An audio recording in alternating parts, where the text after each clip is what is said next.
All right, all right. Without further ado, let's actually start with the Lord's Prayer as it is right to do that. Our Father in heaven, honored be thy name. May thy kingdom come, and thy will be done on earth as it is in heaven. Give us each day our daily bread, and forgive us of our trespasses as forgive those who trespass against us. And lead us on a righteous path, and guard us from the evil one. In your name we pray. Amen. Amen, amen. All right, just doing a quick sound check. All right, so let me make sure I type something down so I can display this as we do this live. I'm going to display something here because I think it's important. What I want to reveal and talk about is actually we don't have any evidence of a E1B1A1 group in Africa by an actual culture, right? We don't have any E1B1A, none in Africa. That's actually Neolithic or Bronze Age, and that's the challenge. I had said this challenge before, and I actually allowed links to come up. And the reason why I said this is because it's important that we have this truth. So I'm gonna make sure we understand what I'm gonna say here. I'm gonna make sure we understand it because this is gonna be something that we do. So we have this put here because I'm going to share this with others, intellectual individuals who may look at these information and may claim some maybe and like ideas. But I'm going to make sure I put this here. Let me make sure I put this here. Anyone, right? Anyone with a confirmed E1B1A of any one of the branches. I'm talking any one of the E1B1A1 branches, right? We already talked about MOTA because a lot of people, when they talk about E1B1A, they include all V38 sons, including MOTA. And we already verified MOTA was actually Eurasian. We'll talk about that. But one of the biggest one is M2, and that's what we're going to be talking about directly. So anyone with a confirmed E1B1A1, right? Culture older than the Bronze Age, right? I'm gonna make sure I put this right so that I display this right because this is gonna be very important. I'm gonna put this. Anyone with a confirmed E1B1A star culture older than the Bronze Age, share. Share, right? Share it. Share it. I want everyone to witness, right? And remember, and remember, I'm making this challenge open for any scholar, any geneticist, any person who can dive into sources, any scholar, any geneticist, anyone who has a confirmed E1B1A1 lineage found in Africa, share it. Because you know why I'm saying it has to be older than the Bronze Age? Because Israelites are found in Africa in the Bronze Age. So you got to show me. Show me. This is going to prove this. I'm going to show you. We finally proved it. And I'm going to show you, without a doubt, that throughout all the science, if anyone wants to come to me and prove who are the Israelites, we got Israelites in Lachish. We got Israelites throughout the journeys of Egypt. We know they were in the Bronze Age in Egypt, throughout the whole Bronze Age for many years. After Abraham, remember he had that 400-year promise, and people, they have different ideas of that. But if we look at what Paul said, other different individuals say, they kind of repeat a saying that they literally developed in Africa in the Bronze Age. So it's interesting that this lineage that I'm claiming here, I want to see if there's a culture. Now, there's many different lineages. I'm going to make sure I state this. There's many different lineages, but this specific lineage that I got on the screen, I guarantee you this: any ancient, real, scientific, verifiable Paleolithic, Mesolithic, or Neolithic finds of this very specific culture does not exist. So I'm going to actually show you that this is actually important. Why? Because it is important. These are the type of things that are important. All right. So classic, classic search. If we say E1B1A, right? E1B1A, and we search for E1B1A. One of the interesting things that I find interesting about E1B1A, right, as a whole, is that Wiki is a secondary source. We got to remember that first of all. But this is actually the run to for everyone who touches on E1B1A. It's the run to. And someone can say I'm lying, because if you ever ask anyone about E1B1A, this is the run to. And the first thing they'll talk about is E1B1A is about 40,000 years ago. You know what the problem with that is? Do they ever check the source on what is it claiming from? And it's taking you to Y tree. And Y tree, everyone knows, if you really look at Y tree isn't looking at cultures. That's not what Y tree is doing. Y tree is working on SNPs and claims of the SNP. It's important. We know that there's a division within those SNPs. So they're making accusated claims to when they could have divided. They're not telling you where they divided, but there is found cultures of where those certain SNPs are. And if you actually look at those early SNPs and those separate divisions, some of them divide in Arabia. And you start to realize something. Wait, if early SNPs start dividing in Arabia, that's telling us something deep. But this right here, this line right here, you can see right here, this one's going to be E1B1A2. But the one we're going to be looking at is going to be E1B1A1. And this is actually a very, very pinpoint one. So it's going to be very important. One of the classic cultures you're going to hear, not going to say it yet, so I'm going to leave it to each individual to kind of understand what I'm saying when I say a culture older than the Bronze Age. Right? It has to be a confirmed Y chromosome of this line of an M2.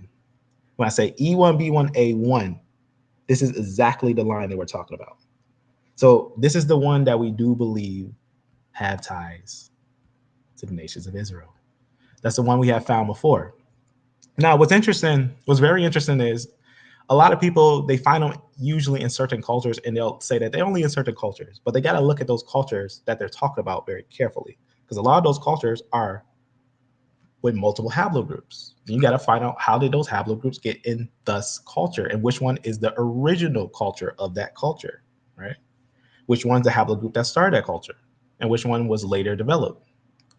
Which one would be Iron Age, which one would be Bronze Age, which one would be Neolithic, right? Which ones are the Neolithic cultures? Are these Neolithic in Africa? So I'm actually allowing links. So if you know anyone who knows about genetics or about human species at all, if you have anyone who's an atheist and say they never found an Israelite before and they never seen it, bring them to this video, and this would be the first introduction of it.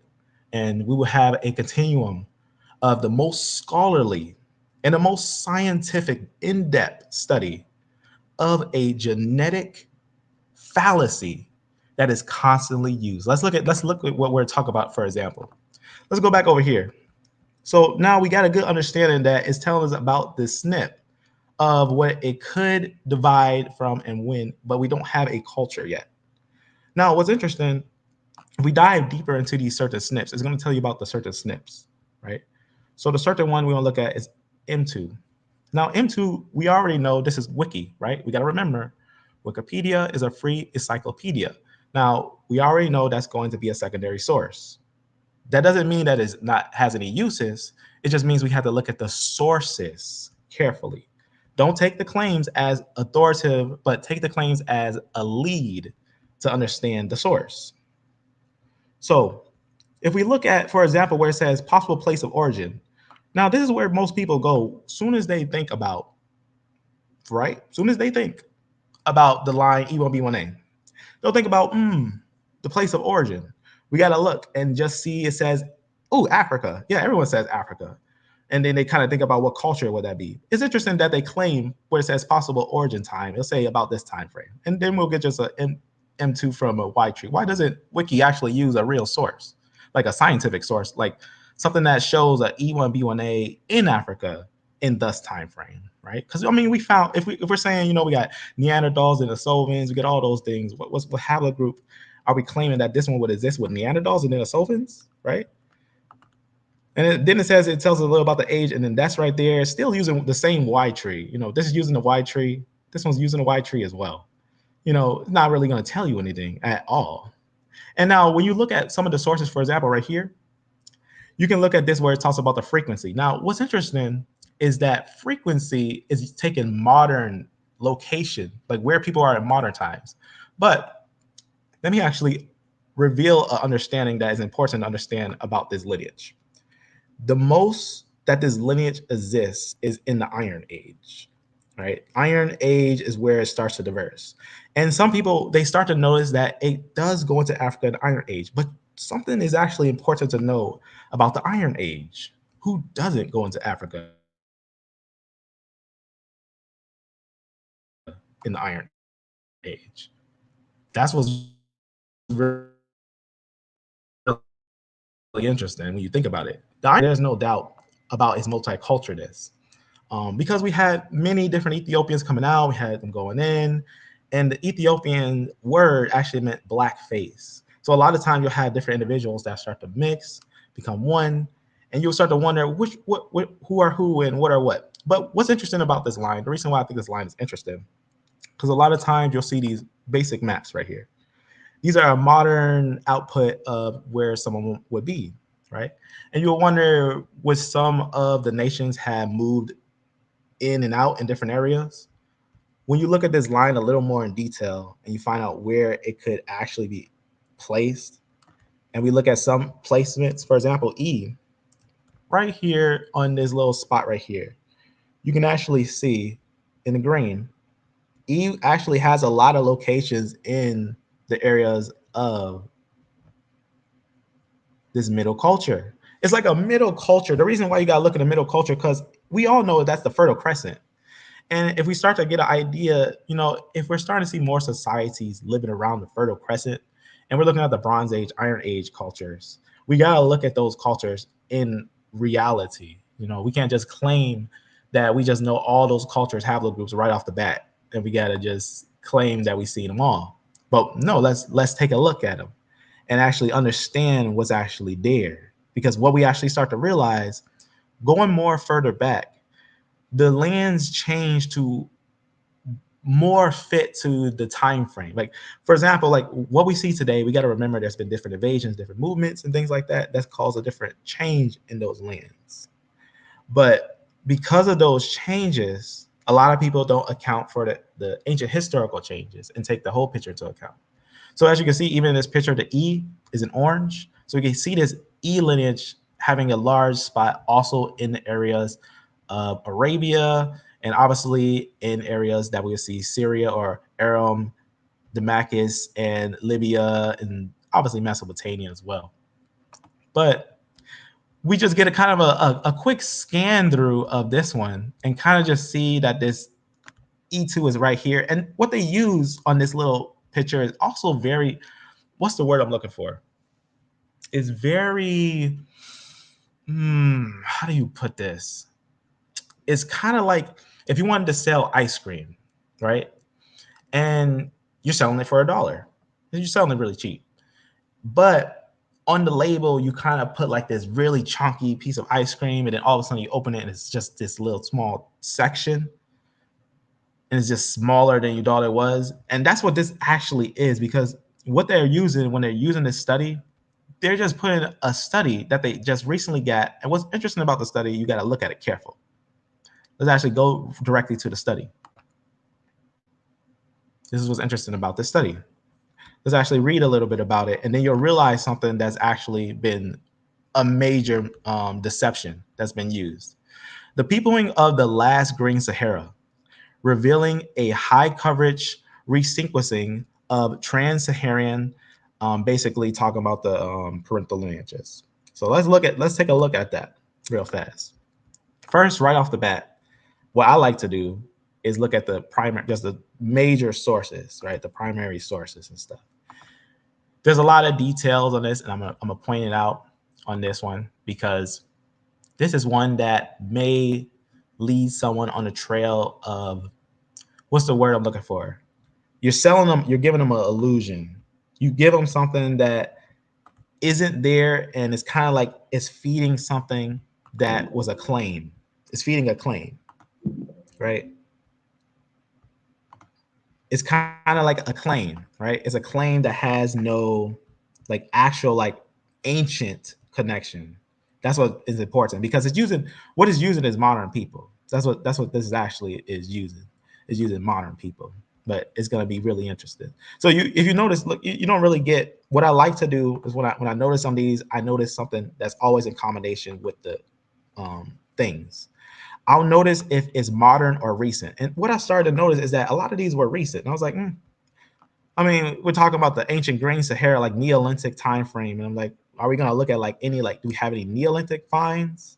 Like anybody that's like from the Neolithic? No, we're talking about some modern finds. I'm like, okay, well, we're not going to really get anything if we're looking at modern finds. We got to look at something that's going to reach to, like, if I say Natufian, then, I'm talking, something Mesolithic, Paleolithic, like ancient stuff. If I say, different cultures, different names of different cultures have different names, so you'll have different genetics in them and whatnot.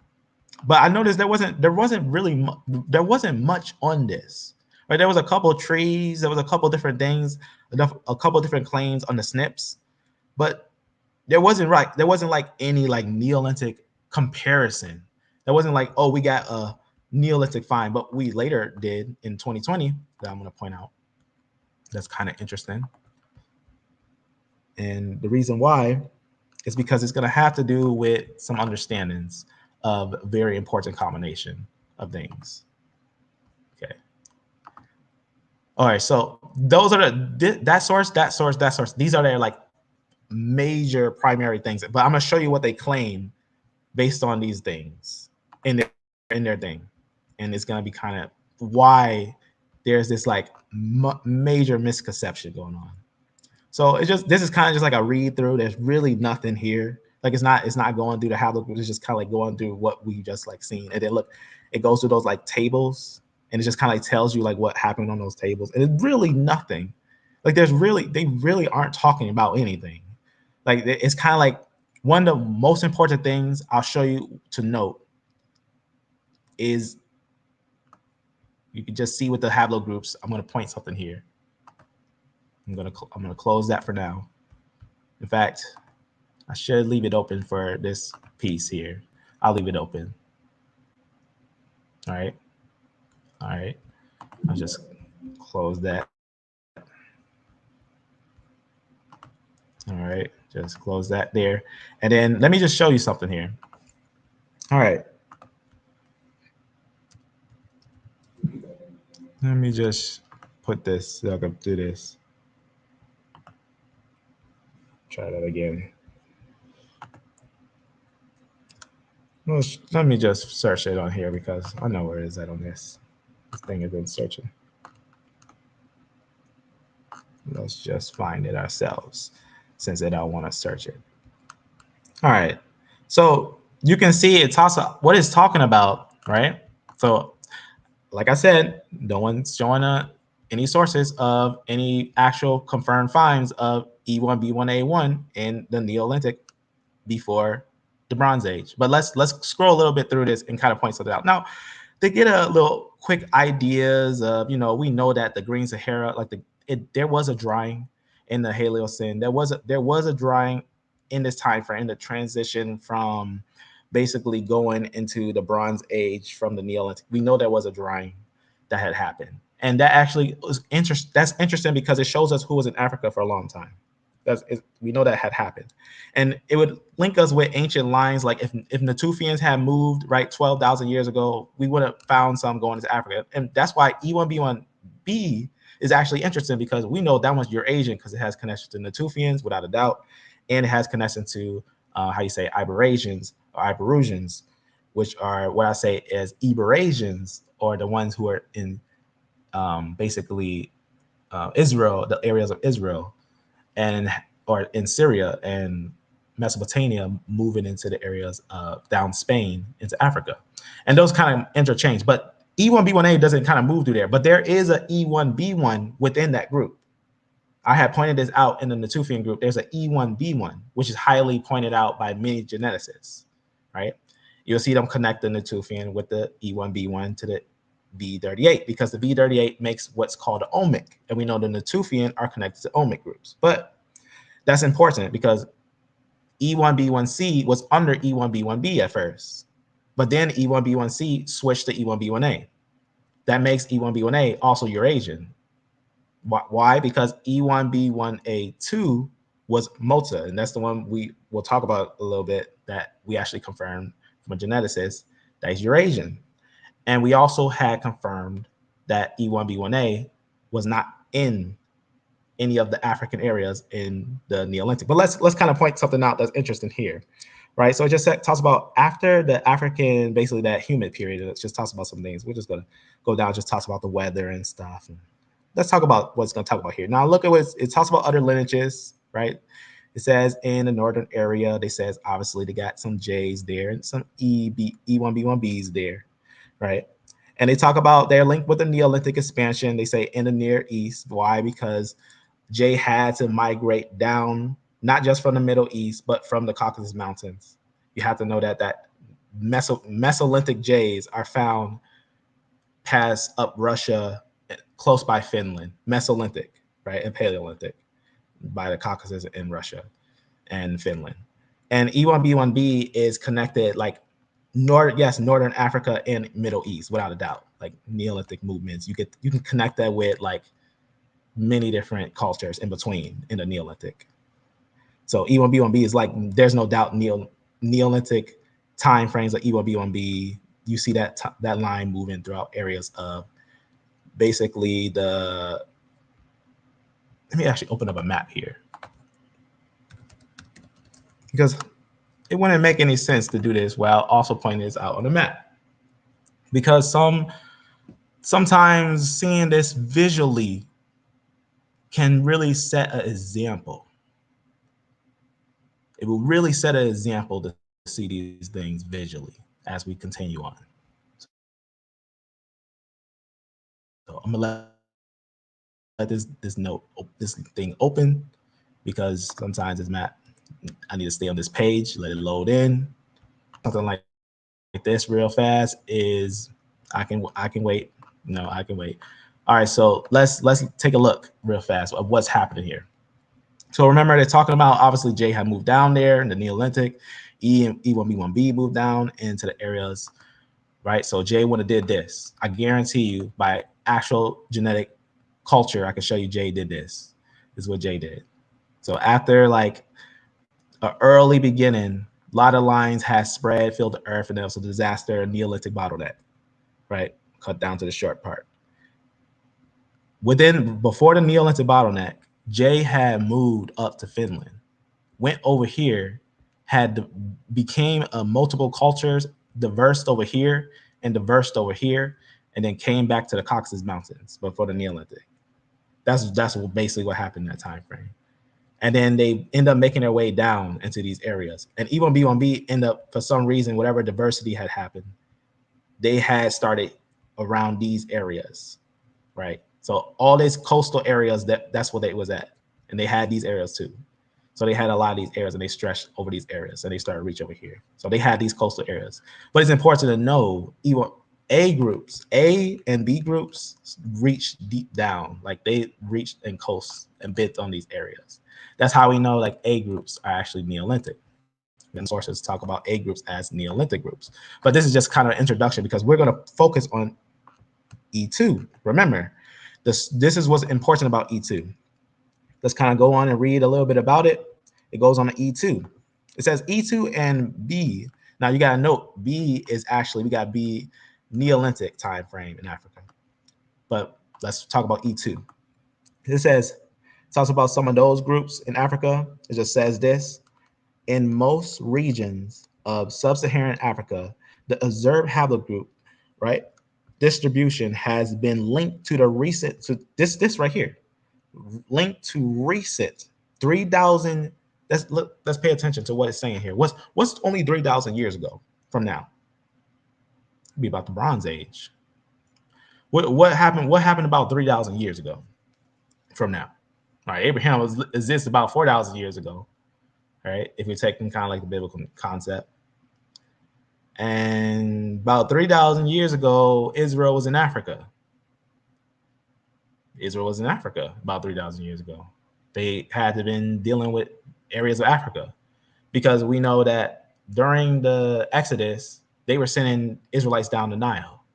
And even when the Israelites came out of the Exodus, we had different sons of Solomon going down into Africa and dwelling with different individuals down there. So we had this constant culture moving in that time frame. So this time frame, now let's be honest, right? Let's just be fair to the time frame, right? If we're talking with Neolithic, now someone can throw out an M2 that is found in a culture, because we haven't even confirmed this to a culture yet, but we're seeing a year that's claimed here. They haven't claimed anything older than 3,000 years ago, right? We haven't seen anything of this lineage older than 3,000 years ago. That's important. So let's make sure that we're getting a good understanding, as it says when it talks about the said Bantu groups. Now, notice how they talk about the Bantu groups, Bantu agriculturalists.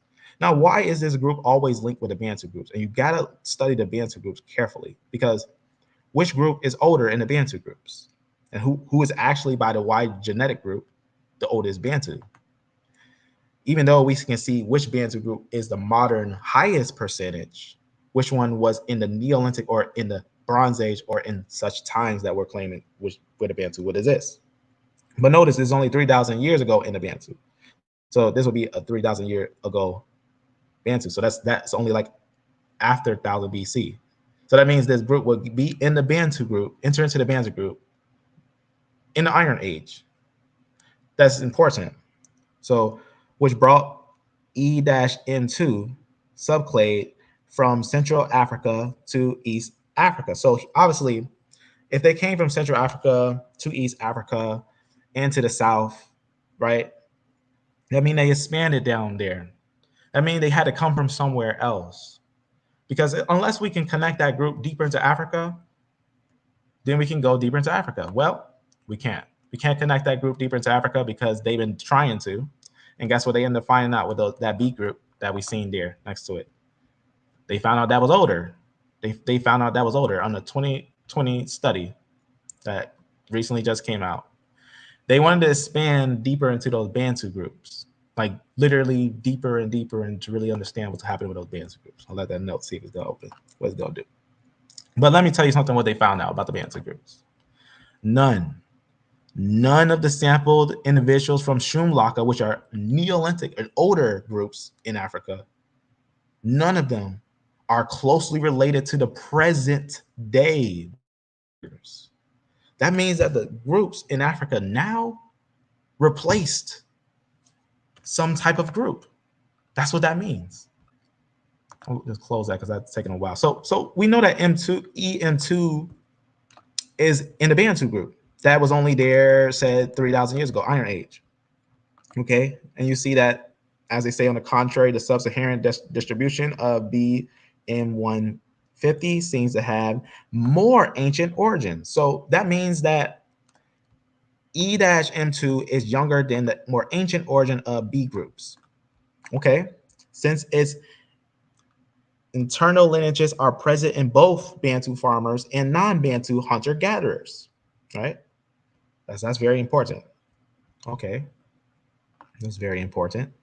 So that's just telling us more like modern ideas. Yeah, we can see more of them there, but we also know that we have a actual Neolithic B find. We don't have any other EM2 finds that are older than the Iron Age in Africa. Iron Age, right? Besides the ones that are up in the areas of Egypt. You might want to connect those with what we find more closer to the ones who developed in the time of that time. You gotta be careful to look at these very carefully. Let's look at this. Look at this carefully. So we know that this AM13, this is the one we talked about. This is no doubt Neolithic in Africa. This is the one that in out of Africa concepts, they say that everyone started off as A group. Do you believe? Have you guys looked at the genetics of real modern genetics? I'm talking about real life genetics. Have you looked at real life genetics and realized something? that there is no way that everyone started off as an A group. I'm talking about prove it by the time frame and show us that was only an A group in this time frame. Because for some reason, in almost every time frame, we can find almost every haplogroup. So it's like the diversity of peopling was quick, was fast. And the only way that would be if it went like how the biblical narratives say. If you really look, let's read, if you really read what the biblical narratives say, let's look at how the branches sound, how they sound. Quickly, right? He tells them, fill the earth. Before the flood, right? Within the first said 1,500 years, right? They filled the earth within the first 1,500 years. And these people, they have all these different lineages in the whole world, Neanderthals, Denisovans, and all we got is these modern lineages today. The Neanderthals, the Denisovans, all the ancient humans are wiped out. And you see some said mid mixtures of them in humans. That means that they must have some type of relation, right? They must have some type of relation with modern humans. But the pinpoints of modern humans has to be told in truth. The genetic companies cannot keep lying and keep telling a false story because they want to keep people in a box, a out of Africa concept. All right. This is important what I'm saying here. Right. And if you had seen the actual depth of these lineages, like A00, stuff like that, and where they're found, you'd be surprised, right? El Sharon, stuff like that, right? But let's understand what I'm talking about. So we're focusing on EM2 here. So we only got that they're said in the Bantu group.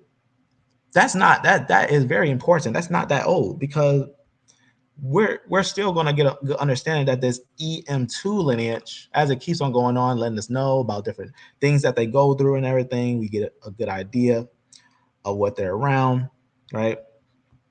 And we got to also still remember, considering that they're telling us that they're this limit of age, right?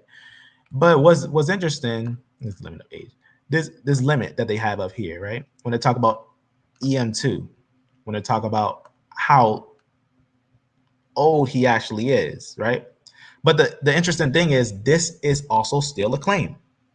We got to also remember that they're telling us that it's this old. They're not showing us that is that old, right? So right here, when they tell us this one is 3,000 years ago in the Iron Age Africa, that's important. So they're pushing what they found modern back that far, but they're not pushing it that far. That's not like they're not saying it's 40,000 years ago. Now let's go back. Now let me make sure you see everything on here before I leave.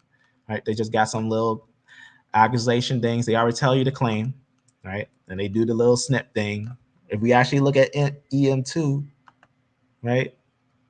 If we actually look at EM2 on this thing, right? So we see E1B1B, without a doubt, but EM2, which also would lead us to that E1B1 of the Natufian and the divides, but this one has a couple different snips, right? M2s, different M2s and whatnot, but it's really young. That's what's interesting about it, is that it's actually really young. Because look at this one. Look at this one. The one right here, they put right here for their set as assumption age 11.11, and then right here you can see right here 16.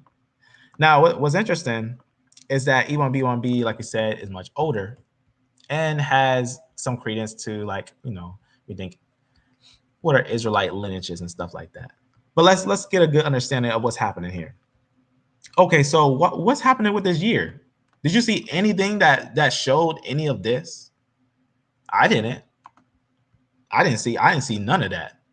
I did not see anything that said anything close to any of this, and I didn't see anything that painted this type of picture.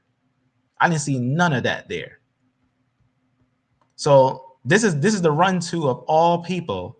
When you start hearing people talk about E1B1A is 50,000 years ago, 40,000 years, or something like that, guess what they're running to? Wikipedia, or some type of wiki site, some type of site that's giving you half truth. In fact, if someone tells you it's that old, tell you from what culture. If I tell you I have a 39,000-year-old E in the areas of basically the Levant, and you say, show me, and I'd show you the culture that is in the Natufians, and that we read on the paper, it says it was 39,000 years ago. And you say, well, the Natufians were actually a Paleolithic, Mesolithic. Well, I'll be like, yep, you're right. But it also says 39,000 years ago by its ancient said snip. So if we want to use snips, guess what? We got 39,000 year ago Natufian. And if we say E1B1B is there, then E1B1 is also there because we found E1B1. That will link E1B1A. That's not even that old. So you have to confirm E1B1A in Africa 40,000 years ago if you want to use exaggerated snips, because there's a 39,000, but we already got this line connected with ancient Natufians. And how do we know we got this line connected with ancient Natufians? One of the best helpers, I think, sometimes is genetic companies. So let's look at that. Let's get a good understanding on these things. All right. So let's get a good understanding on what genetic companies say about these lines. As I like to keep a record of their, let's just say, slip-ups. And the reason why I say slip-ups, because how can you not know if you're selling a product, the end result? You know what I'm saying? Like, how can you sell something, right? Oh, I forgot. We're dealing with nations that allow stuff like EA Sports, so it's just what we got to deal with. So, but you just got to still ask the question. You have to still ask the question, right? How are we being sold a product that is not complete? It's like you leaving us a mystery? Are we in a mystery now? Right? Let this thing. See, they're trying. I don't know what. See, sometimes when I go live, I'm gonna bring out some sources. I'm about to change somebody's mind. That's what we about to do. We about to change somebody's whole life view, their whole world view, their whole understanding, because they don't know that they grew up in a world that was filled with eugenics, and don't think that that would have affected the understanding of science, and that people wouldn't have covered stuff up and told their own narrative for a long time, right? There's just something that happened. All right, I don't know what's going on with this note. Let me just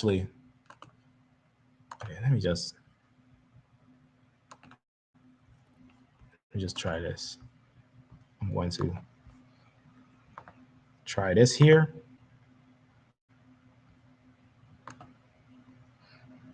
All right, I'm just looking on the screen. Look like it's moving around, right? You still see my question on the screen, right? You're go ahead and get all the scholars. I'm gonna close this.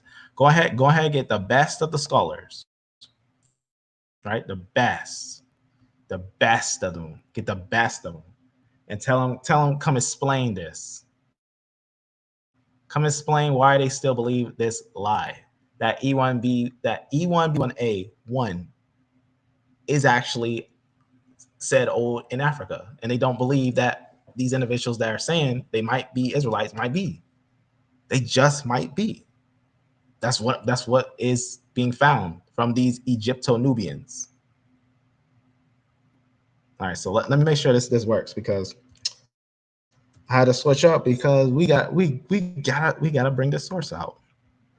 We gotta bring it. All right.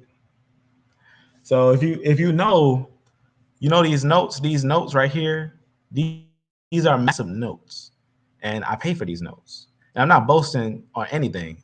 I'm telling you this because these notes are for you, family. I know some of these notes need to be more refined. You can download Evernote and take these notes and edit these notes or whatever, add them to your notes. I want to see more coming out with like stuff on like the Jews of Arabia, the Jews of Lachish. Let's get some deep stories of the Jews of Lachish and what the Jews must have felt and the details of that. right? Right? Let's get more detail into some of these things. Let's get back into the biblical narrative. But let me point something out here. What's happening here? Right? Let me do something. Let me show you something. Right? I like to add. I like to ask very complex questions to complex companies, like genetic companies. For example, the specialist at Family Tree DNA. All right. Let's make sure we put this on the screen so that everyone can understand this when I point this out. This is my question and my request, right? I just said basically about the E haplogroup found in Israel, right? And I said if I'm M2 E1B1A1, right? E1B1A1 haplogroup, would that mean that I'm Middle Eastern? Why? Because it's family ties. I said according to this, and that, and then the most important piece is this one. E1B1. We found an E1B1 that would make E1B1A. No, it's not E1B1A. You're right. It is not E1B1A, but it makes V38 E1B1A. That's why they tell you. This is what they tell you. This is what they tell you.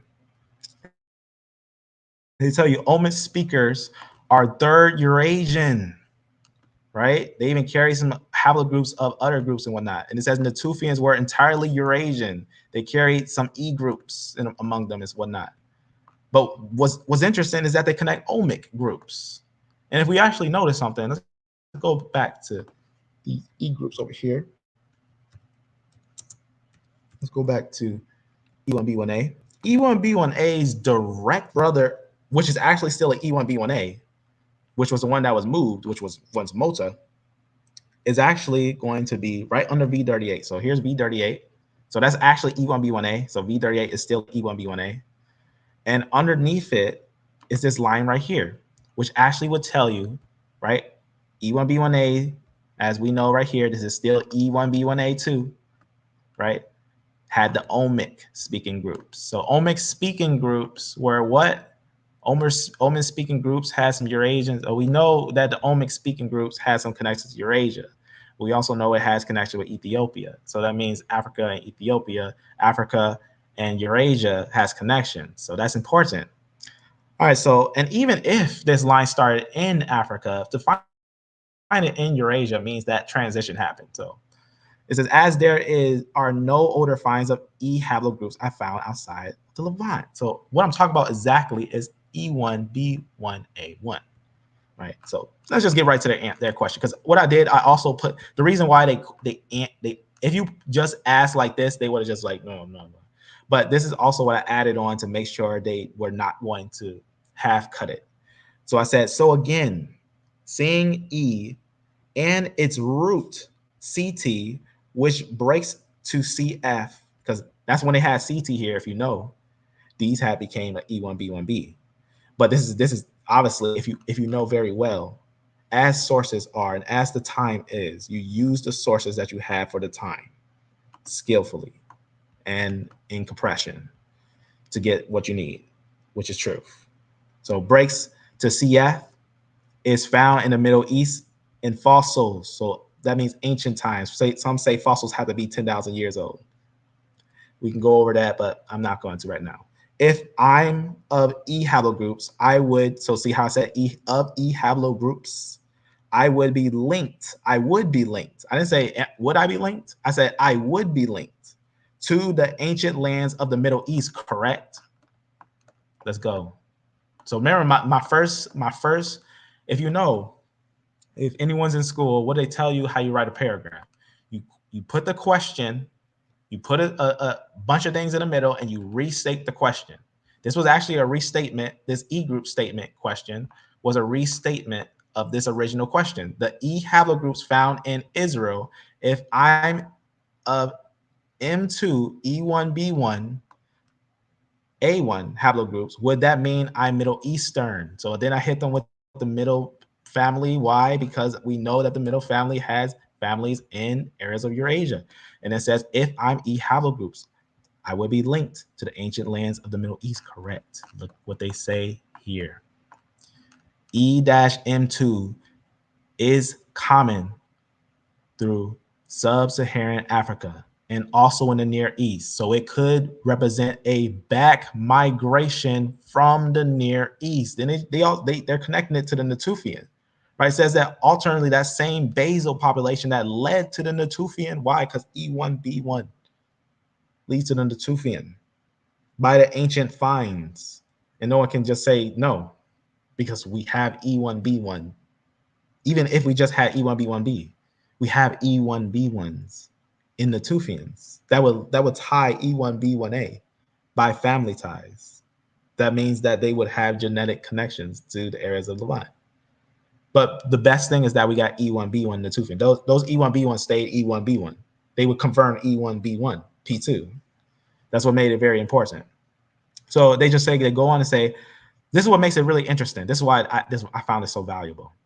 Because they say the Natufian could have also remained in Africa. So what's the interesting thing is that just saying the Natufian could have remained in Africa, the Natufian weren't even in Africa. So it's like, what do you say, the Natufian in Africa? I mean, if they said the Iberosians, right, they connect to the Iberosian, but we don't have an E1B1A. We definitely don't even have a P2 in the Iberosians. We know E1B1B was there, but we didn't have no P2 or the E1B1A over there in Iberosians. And we had a brother that had a conversation with a geneticist, and he confirmed a very important find, because I did a video that I was thinking of taking down, but I kind of left it. And the reason why is because we had went over all the ancient finds of all the genetic finds. So let me actually point that out, because it's probably helped that out for this stuff. Because if you know, right, if you know very well, thing real fast. All right. As you see, I have a few farming channels that I have. But let me show you real fast, as this stuff is all about free truth, family, as we do what we need to do. But let me show you something that I think is important. So I made a video a while back. I reviewed a very interesting display of a very interesting genetic combination that I thought was very interesting. And I realized something. When I put a couple pieces together, I realized something. When I put the actual genetic papers, the actual like disputes and all those things together, I realized something. That all the lines show they could be lights. The reason why is because there was one problem. And that's what this video also I had addressed in here, because I was like, wait a second. The Iberosians, apparently from some of the writings, they say that they could have been Eurasian, but we connect some of what was basically from the E1B1 to the V38 transition. On this video, I had went over this area of the Iberosians and Iberasians in this little coastal area. And the reason why is because we had a paper that I'm going to actually point out real fast. I got to open up another tab from a brother's page. I'm going to point that out for the sake of this live. Right? I'm going to point out from his brother's page, because I think it's very important. And understand, like everyone knows, we are all about truth, like pinpoint scholarly truth. Like if whatever's the most pinpoint scholarly information, we'll go with, right? We want to look at it. We want to see it, the actual sources. But what's interesting is sometimes when you go and check the genetic results and genetic information, sometimes you get what is verifications of things that are very important. And I want to talk about this one right here. So this video right here is very important. So let me actually point this out. So our brother actually had found an important piece of information that he had to point out, that there were Iberosians that had E1B1A, but he had contact them. He had contact them and asked them about the Iberosians. And he asked them, were they E1B1A? And they said no, they were not E1B1A. Though they had E1B1A on the papers. They did have E1B1A on those papers. And that's what he did talk about. He talked about how in the letter to the people, they had talked about that, were they possibly some of the mutations that we include on E1B1B recently got assigned to E1B1A instead. So that's important. So they contact them and said it's possible, but they said most likely no.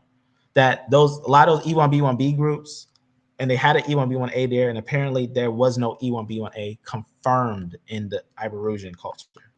So we know that's why when they connect them with the Natufian, we have no problem with that. We know P2 was there. We know that E1B1 links to the Natufian, and that's clear. But we also know they have no connection to the Iberasian. So the E1B1, the M2, right? E1B1A1 has no connection to the Iberosian. Though we did have connection of the Iberosians, like I had pointed out before, to some Holocene Near Eastern individuals, basically, areas of Mesopotamia and the coastal areas of basically, the Fertile Crescent. So we would have some of this group kind of link in there. But this is what this video was. The reason why I had also made a change when I had made this video, because one of the most complex pieces that I thought was complex was that we have obviously all these different lineages, and a lot of them are surpassing the normal ages. And I was like, well, they're all surpassing normal ages. But what happened was E1B1A got younger and younger and younger. And you start to realize something, that, wait a second, all these claims are claims. They're claiming that E1B1A is connected to Africa into certain lineages, and you start to find out which ones are actually the real papers and which ones are the real results. Now, the reason why I want to show this, because this one, just for the Iberosian information, they have no connection to Iberosians. But that means that makes them more pinpoint connected to what will be described as biblical Israelites. Now, the reason why, let's keep on understanding what's going on. So it says it is difficult with archaeology. So this is what makes it weird. Let me make sure I state this so that this is stated, right? This is what makes it weird, right? Make sure this is stated, right? All right. Right, let me make sure that you can see this when I'm going to state this. This is what makes it weird. Remember how I said, right, that EA sports type vibe? This one actually gets a type vibe that's like, it says it is difficult with archaeology. Now, they're geneticists. What do they mean archaeology? Like, what do you mean with archaeology? Like, what are you using in the concept of this lineage, right? And then they just go on and say, as we're not always guaranteed a complete picture. Now, they say they're not guaranteed a complete picture. Now you're selling a genetic order to the origins of people. And you're a lot of different companies. And you're claiming that now that you know that EM2 is connected with Natufians, that now there's some type of confusion in archaeology and you can't guarantee the picture. It says, however, I strongly recommend, he just talks about weight and whatnot. So I thought that was interesting. Now, if you know, we also have found a similar report from what do you call it? How do you say it? .com had a comment to say about the comment that study.com had said. It kind of matches with what's the word I'm looking for? It matches with the wiki claim. It's like it's a classic wiki claim that's going around, that people are saying, oh, this line's 40,000 years ago, 50,000 years ago, without a culture. And they just say it's difficult. We don't have any evidence. You go find your own evidence. The evidence, who knows what the evidence is, right? But they swear by it. They'll truly swear by the claim. They'll swear by it. They have no sources. But let me point out this thing real fast here, because I think this is actually very important that I point this out from study.com, like we had talked about before. And I think I added it to a note, but I'm not sure. So I'm going to go to Discord, because I have to go to Discord and bring out little thing real fast. All right. So let me make sure I pull this one out because I sometimes forget where it's at, but I'll try to find it because it's kind of important. Maybe I got it. Maybe. Let's see. Because we go over some deep stuff sometimes, but it shouldn't be too far. I think it's right on study.com. And I should be able to find it real fast. If not, let me look on one more note. I'm gonna look on one more note on this thing real fast because I'll do it on one of these little notes that we had talked about and is on this.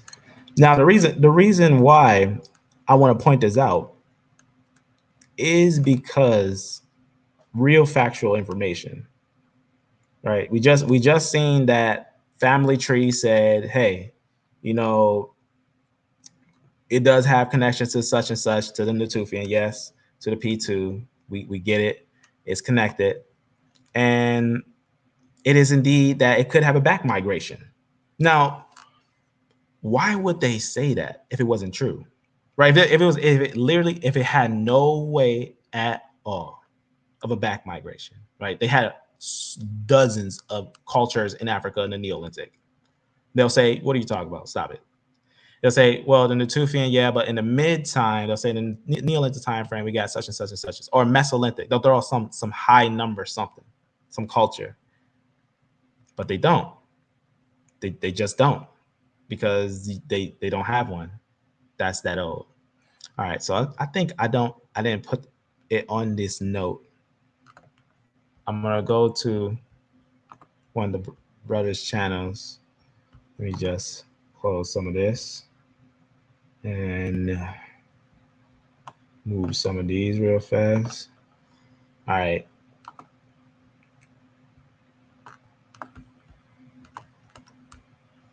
I gotta show this thing real fast because it is important. And I think it's important that we understand these things, right? And these brothers talk about some deep things sometimes, and you wonder what's going on in the world today.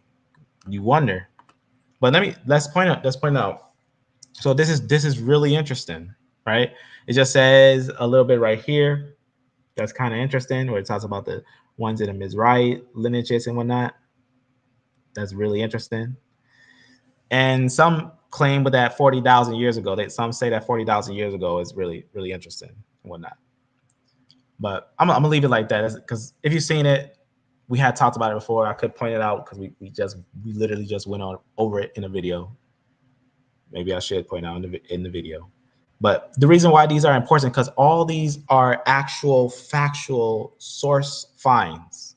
These are important things, and they really bring us to a real observable picture. Now back to the one of E1B1M2. Now, did you see anything yet? Did anyone see anything yet, or did anyone post anything yet of anything older than the Neolithic? Anything? Was any of that I showed in any of those times showing us that E-M2 is in Africa? That old? Because I didn't see anything. I didn't see anything that puts that narrative together. I gotta find this little thing. I'm gonna find it. Let's see.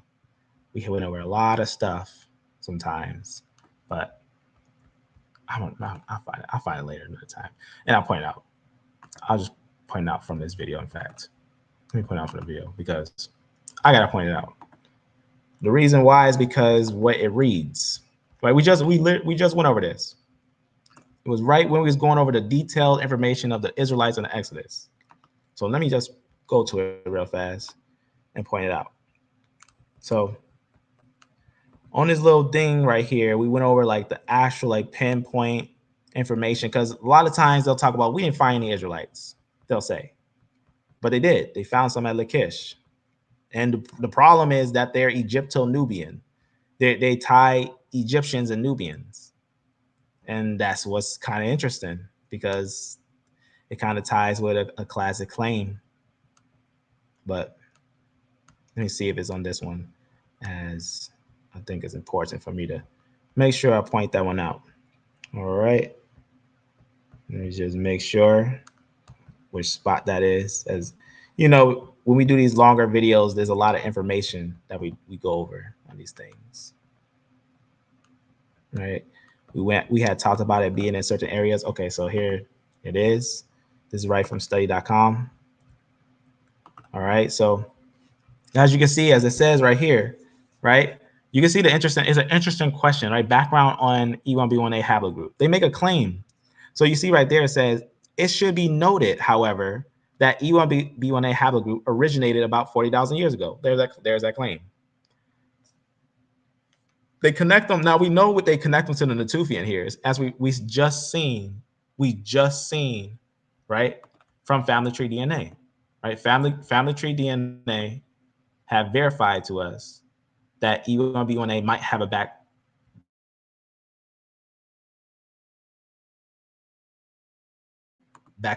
migration. Study.com is giving us kind of like a background, and then it's telling us that wiki claim. It should be noted, right? It should be noted from what? From what culture? Like, what are you claiming when you say it should be noted? What culture? What body? What body? Because we got Natufians in the Epipaleolithic, in the Levant, when the E groups and when P2 and P2 groups. But what are we connecting, right? When we look at the whole family, what are we connecting M2 to? What body? What is the original person that we're connecting M2 to? And do they precede Jacob? Right? That's the most important thing, is to understand, right? You can't just say, oh, this person, and then claim that they're this such and such age, and then come to find out that they actually never found one. You never found a person that was such and such age. It's just a claim. All right. So back to what family tree said. So let's make sure we understand that first phrase again, so that we don't get that misunderstood, that this family tree specialist, he's a specialist, right? We're not just asking some member at family tree, we're asking a information specialist, right? We also got some different quotes from different individuals, but let's point out what he got here. So he says, hello, Demetrius, right? That's my name. E-M2 is common throughout. So it's common, right? Throughout sub-Saharan Africa and also in the Near East. So it could represent a back migration from the Near East. That was M2, right? That was M2 when we're talking about the connection with the Natufian. That was M2 with the connection with the Natufian, going back to the Near East. This is also a very young lineage, but it does expand throughout different dispersals into Africa. Well, if we remember, just the claim here, we noticed that we didn't have any ancient ones. So let's see if they have any ancient ones and how old do they go, right? How old do they actually go? Let's notice something here on Just Wiki's page. Do they even have any of the ancient claims that they claim? Like any of them? Most of them only go at the furthest back is Iron Age. That is serious. That is serious to note. How serious is that? Like if you know about culture, let's just click this so we can get understanding of the Iron Age, right? If you know about cultures, how old is that compared to the world? Like the whole world. Like when I say like the universe and everything, the universe, the claim of the universe, how old is the Iron Age compared to the claim of the universe? If E1B1A is in Africa in Iron Age, and we only got evidence of them in Iron Age only, compared to the whole universe, what is that telling us about this lineage? They must be young. There must be a little more to the story. That's what it means. Because every single thing where it says ancient DNA, these are ancient DNA. Ancient. Let's go to another lineage and I'm gonna show you what I mean. Let's go to J-M267. Let's go to this lineage. This is a class of lineage that people say is Israelites. Right. If I told you this lineage was the Israelites, some people just say, well, Iron Age, they're in Africa. Okay. But let's look at the one that is claimed to be, and let's look at its ancient lines. Do you know that this one goes really far back, further back than many people actually know about this line? And the one that we're saying, that we're claiming, doesn't. But this one, as we go, look at it, says ancient DNA. Ancient. We notice something. It has very ancient lines, like some that's found in the Caucasus Mountain, for example. Right? This one right here. This one goes really far back.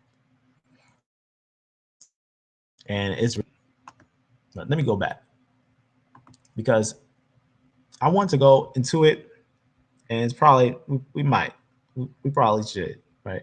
We probably should go a little bit into some of the things and whatnot, what it has. All right. So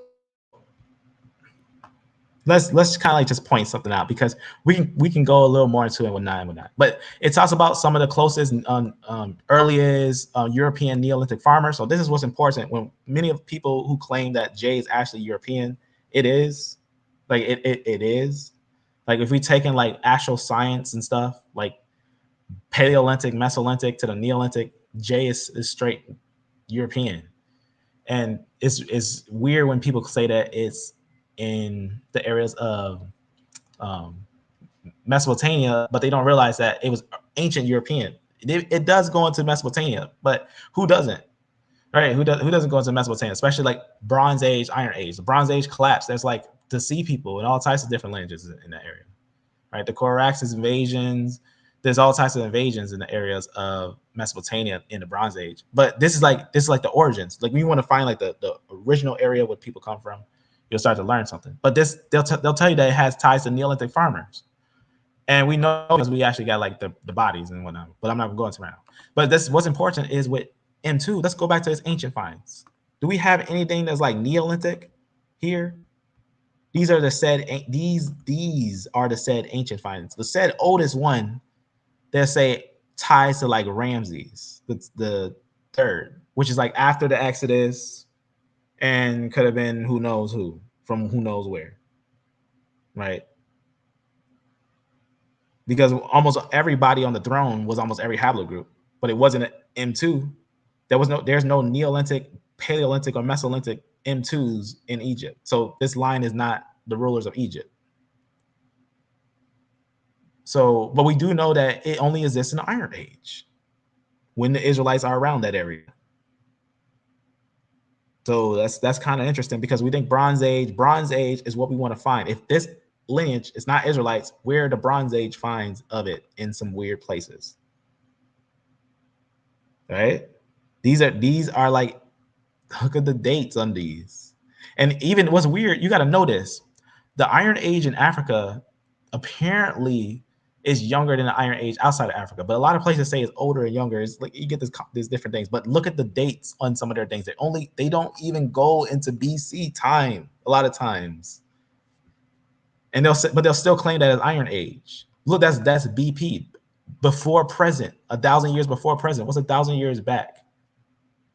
What's 1,000 years back? If I told you that there were some, if I said I have evidence of Israelites in Africa 1,000 years back or 2,000 years back, would you believe me? Would you believe that there's actual real like academic evidence of Israelites going to Africa?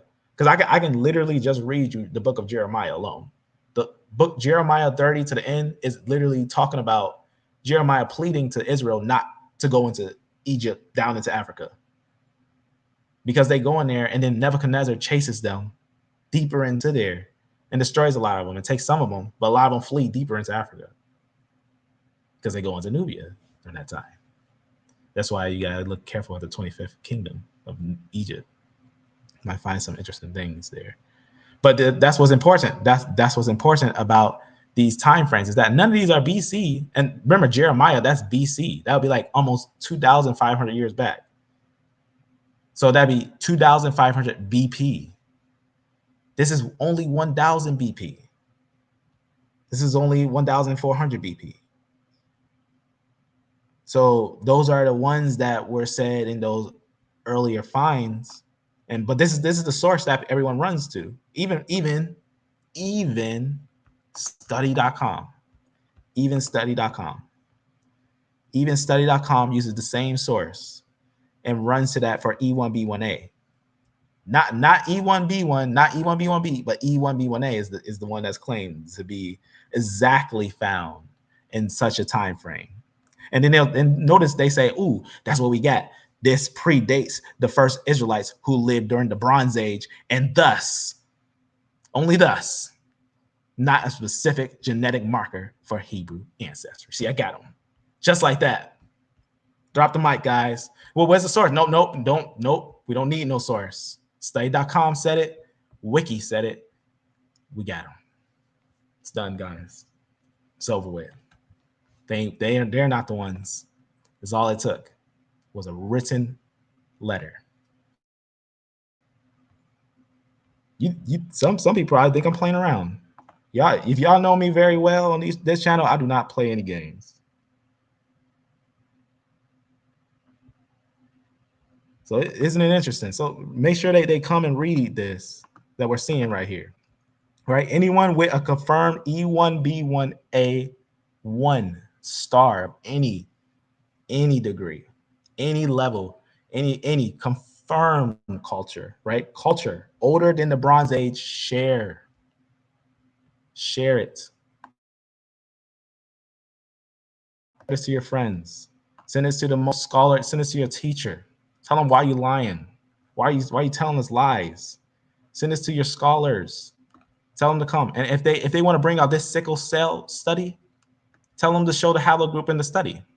Because let's look at the sickle cell study very carefully. Remember that Green Sahara study we were just looking at a little earlier up there, right? So this is what Wiki says. Let's just point out what Wiki says on here. Let's point out. Remember, if you know my channel well, I tell you about the major words you need to pay attention to when reading papers. One of the most important words to pay attention to is hypothetic words, like may, possibly, it is thought. Notice what's said right here. It just goes on and says this: the ancestral sickle cell haplogroup, two modern haplogroups. So remember, they're comparing it to modern haplogroups, right? When they're saying Cameroon, the African Republic, all that. So modern, make sure you see that part. Where there it is. Keyword may. Let's highlight that. What did they say? May. What does may mean? We gotta pull up a definition of may? We got to. Let's go may. Let's just go to may definition. Right? Expressing what you see what it's saying? Expressing possibility. We gotta know what possibility means. We gotta know what possibility means, right? What does possibility mean?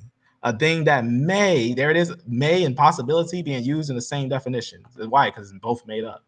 What, not made up as in the words don't exist, but as in whatever they are reflecting to, right? They may or may not be what they may or may not claim, right?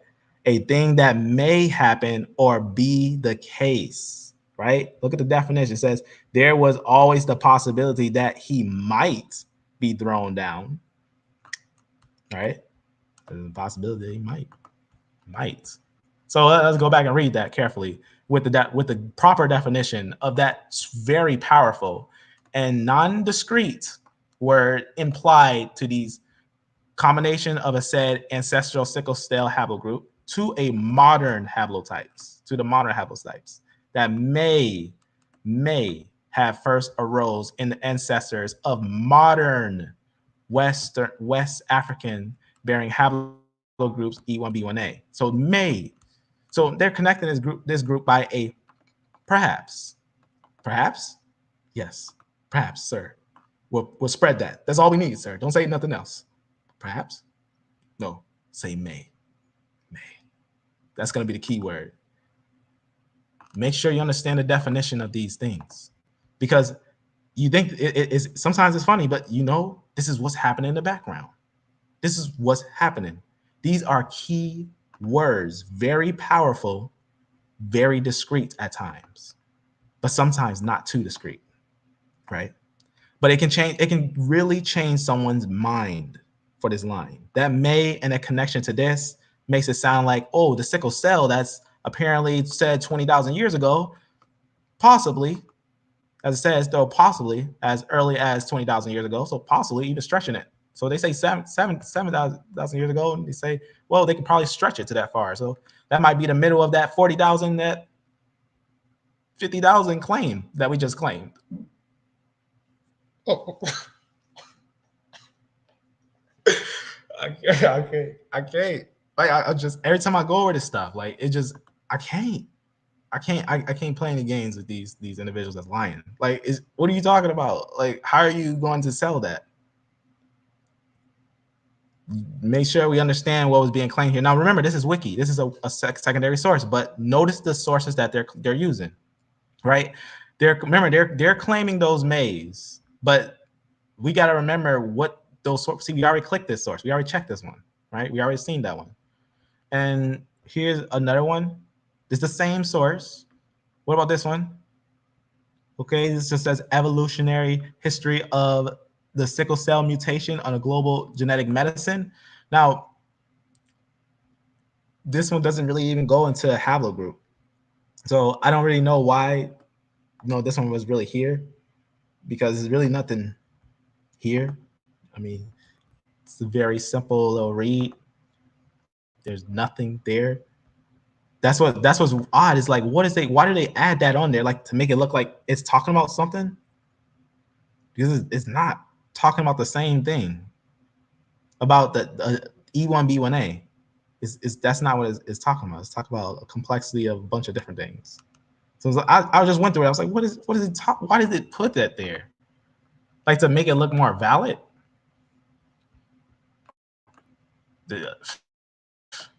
So I just, you got to read it. You have to look at the sources. You need sources. If you don't have sources, you're caught in someone else's make-believe. That's what you're caught in. If you don't look at the sources. That's why you got to look at the sources. Now, if you notice, if we look at the sources, right, they're not talking anything. These sources are not talking about nothing. They're not saying this is the same thing. It's the same thing. They're just saying, look, where did all these claims come from? They're the same source, right? We can know because it just says 25, 25, 25, 25, right? You start see some 28s there, talk about something else, what it's talk about, right? And it says haplogroups belong to, let's go to this, patients with sickle cell, right? No, it's just odd. Like, why are they looking at sickle cell and just looking at what? Like, they're not looking at a haplogroup. That's what makes it kind of odd. It's like, what are they trying to connect? That's what the biggest thing. I had others, examine it and be like, I'm like, what do you think this is talking about? Is it talking about? And then it's talking about E1B1A. Is there anything of that? Like, no, like it's talking about sickle cells and this and that. And it's like, well, is it connected with E1B1A? Like, is it connected like some of those groups? Like, it's not. Like, what do you mean? Like, if you don't tell them where that source came from, they won't know what it is, because it's just random.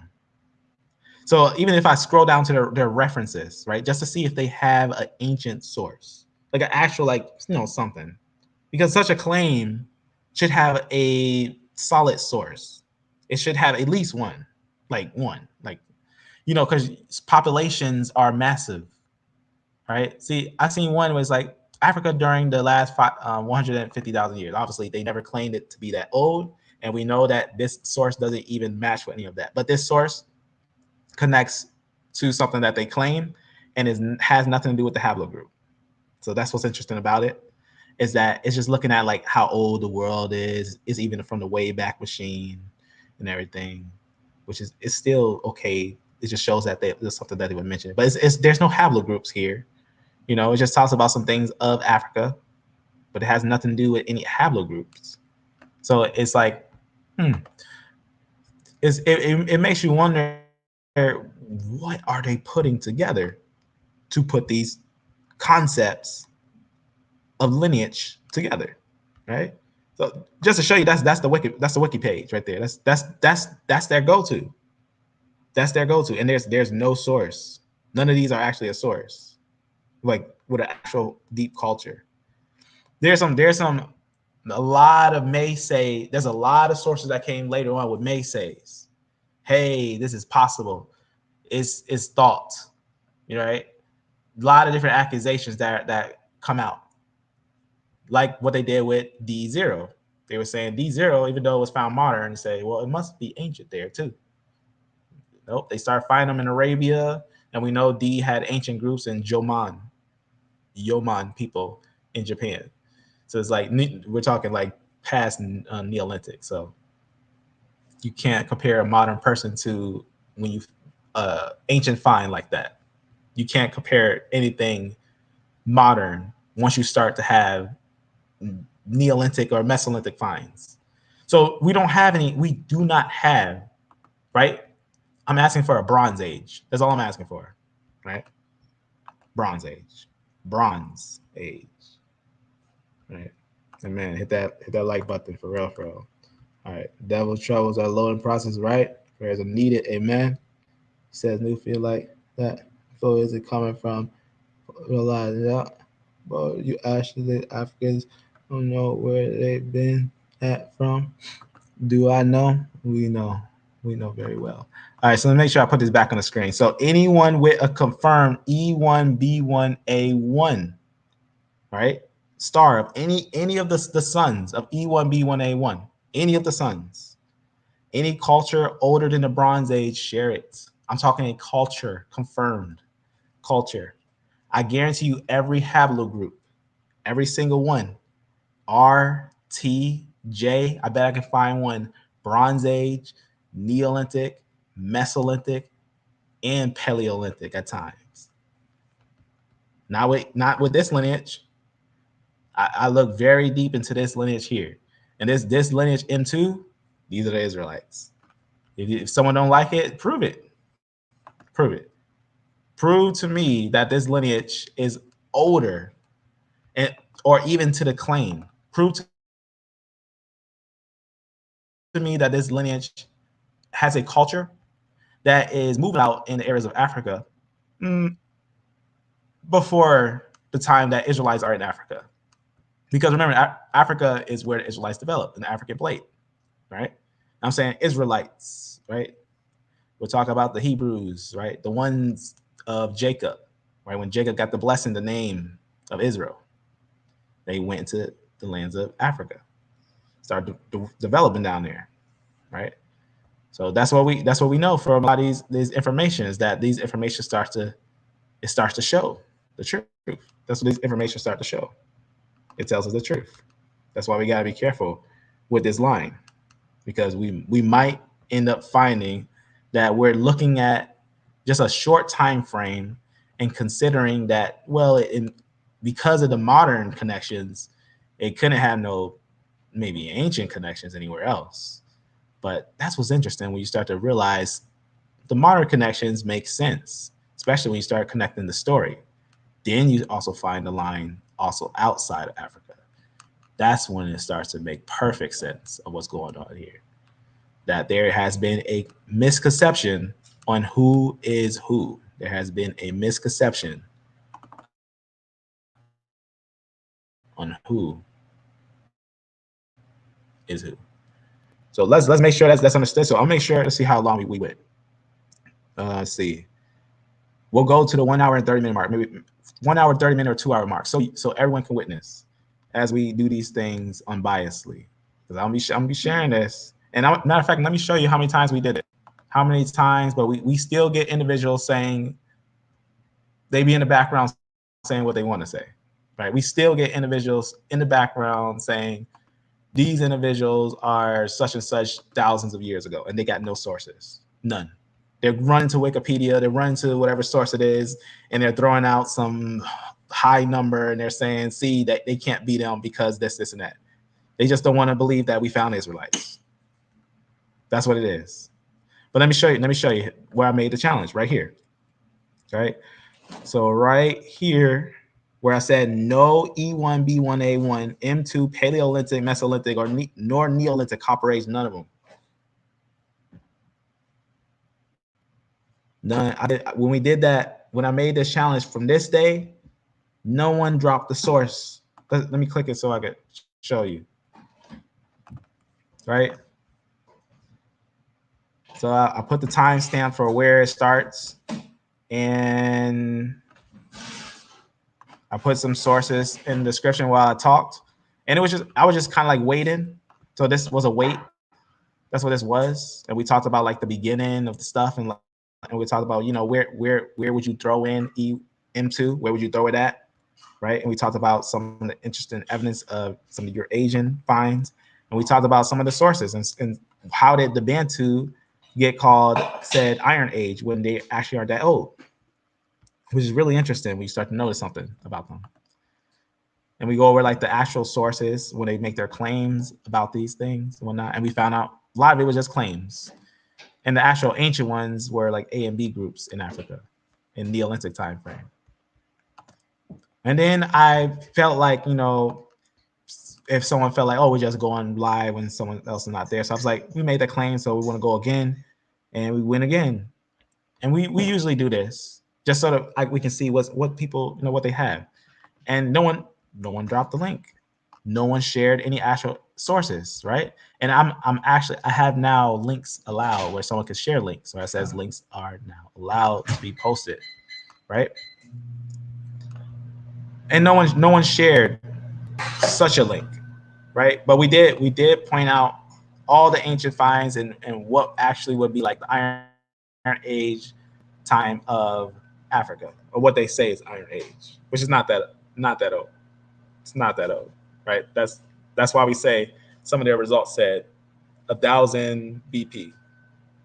It's not that old for Iron Age in Africa. That's why it's important. That's why the information that we're going over is very important. All right, so we see there's nothing on Wiki. So we know that for someone to get a source, they can't use Wiki, right? They can't use any of the sources that rehearse what Wiki says. They can't use Family Tree.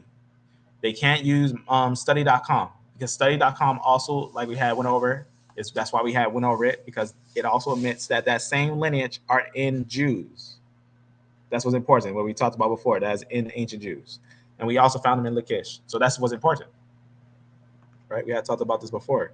But this is important that you get a chance to understand what I'm saying here and why we point out that it's M2, right? Even though some lines like E1B1B does seem it had some ties with Israelites, and maybe some R lineages, T lineages, and whatnot. Maybe J lineages moved in there, maybe, right? But the most likely to be exactly from Abraham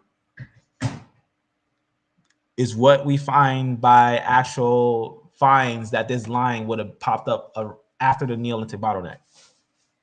And this line would have came from the areas where we see the Tufian were, which would be areas where Syria was, because that's where Abraham came from. Syria going to Canaan, going down into the areas. And we got to also remember he is one of the Hebrews. So it would make sense that we would have a family there in the Levant that would develop early over there in areas of Levant and Mesopotamia. But what's important is we got to understand that this lineage, very, very important with this lineage, it is not Neolithic in any culture. It's just not into. And that's why we go over the deep depth of it. All right. So let's make sure we see we got a little time. All right. So with that, we got a little time. All right. We got a lot of claims, but we do not have any sources against what we have put out. You see how that works? And that's going to be real evidence of real truth, right? The real evidence of real truth, right? Very important. But if anyone have any questions or statements real fast, throw them out. I'm just making sure. I think most of these are just statements, like the Nutuvian, where it was to during the time. Yep, exactly. Right. They try to say it's older. Isn't that something? But M2 is younger than E1B1B, and it is only what looks like it only existed after the Bronze Age. So we see that it only exists like how the Jews are, the Israelites, they only exist after the Bronze Age, right? Their certain node, the node of the Israelites, exists after the Bronze Age. So it's like a giant group. The Israelites are a giant concentrated group that end up spreading throughout the Bronze Age on the African plate. This is not to be confused that they go through the African plate, and they basically diverse in different areas, right? And remember, the Bible tells us that was like hundreds of thousands of them. And where did they go? A lot of them diversed because the Bible had told us what happened before Joshua. Only Joshua and Caleb were allowed to go into the land, and a lot of females, and not much men, and a few of them young men, some young ones, but the most of the older ones had met their fate, however it been. Some died, some, like the law says, there were banishment laws and different things like that could happen, right? So it's important to know that there was a lot of diversing in the Bronze Age, a lot of diversing of the Israelites in the Bronze Age. Remember, it took them 40 years. They went to the wilderness for 40 years, so it's like a lot of them just spreading out right from there, right? So their main developing was in the African plate. So that's going to be very important to know. So African plate, it's right there, right? So they were developing all these areas, but they would have versed all throughout these areas because what were they dealing with? First, they went down.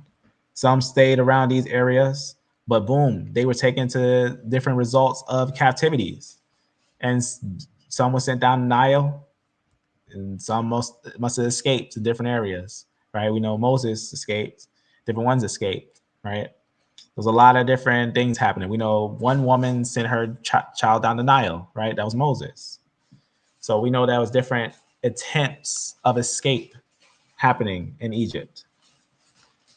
And that was something that was important to know, that would have been one of the major things that was happening in land. And that's why we notice also this line, what it does is it replaces the ancient lines of Africa, A and B groups, as they even say right here, right? It says right here, according to a certain study and another study, when it talks about the movements of this lineage that we know is only Iron Age, it says replacing, it said it moved throughout areas of Africa, replacing previous haplogroup frequencies in these areas with now dominant E1B1A1 lineages. But which ones are the earlier ones? A and B groups. So A and B are earlier than E1B1. So E1B1A1 came down there, and they linked that with a bunch of different studies. So we know that actually is true without a doubt, because this one we actually had looked at, and there's a lot of different studies that actually contested this, that E1B1A1 replaced lines in Africa. So we know it didn't replace them in the Neolithic time frame, nor in the Bronze Age, but it did that in the Iron Age when it started to expand. That's why they call it, quote unquote, the Bantu expansion. And why did they expand? What, right? Why the Bantus expand? Because they get a increase into them in the Iron Age. And that's important because a lot of groups migrate in the Iron Age. That's very important. So that's what we see on that piece of information. It gives you already the important piece of replacement and origins. But they also just try to, like they say, when they go over some things with the lineage, when they talk about some of the things, where they try to say, oh, it must have been in Africa for like a long time. Like even right here where they say, oh, this one must have been in Africa for a long time, and they throw a bunch of sources. And what do they use? Y tree, which is not a source, not going to give you actual location of actual fossils or nothing. And then you got E, this one right here. This is not anything, right?